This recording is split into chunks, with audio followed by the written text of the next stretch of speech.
పశ్చిమ బెంగాల్ కోల్కతాలోని RG car medical కళాశాలలో జూనియర్ వైద్యురాలిపై హత్యాచార ఘటనపై దేశవ్యాప్తంగా నిరసనలు వెల్లువెత్తుతున్నాయి.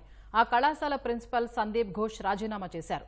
సామాజిక మాధ్యమాల్లో తన పరువు పోతోందని, చనిపోయిన డాక్టర్ తనకు కూతురు లాంటిదని, ఒక పేరెంట్గా తన పదవికి రాజీనామా చేస్తున్నట్లు సందీప్ తెలిపారు.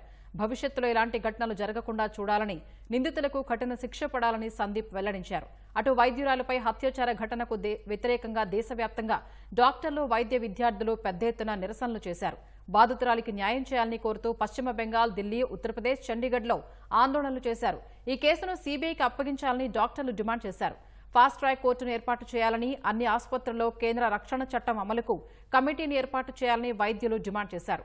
దేశవ్యాప్తంగా దాదాపు 3 లక్షల మంది డాక్టర్లు నిరసనల్లో పాల్గొన్నారని the federation of resident doctors association FORDA ప్రధాన కార్యదర్శి సర్వేష్ పాండే తెలిపారు. తన డిమాండ్లు నెరవేరుస్తామని కేంద్రం రాతపూర్వకంగా హామీ ఇచ్చే వరకు తమ ఆందోళనలు కొనసాగుతాయని తేల్చి చెప్పారు.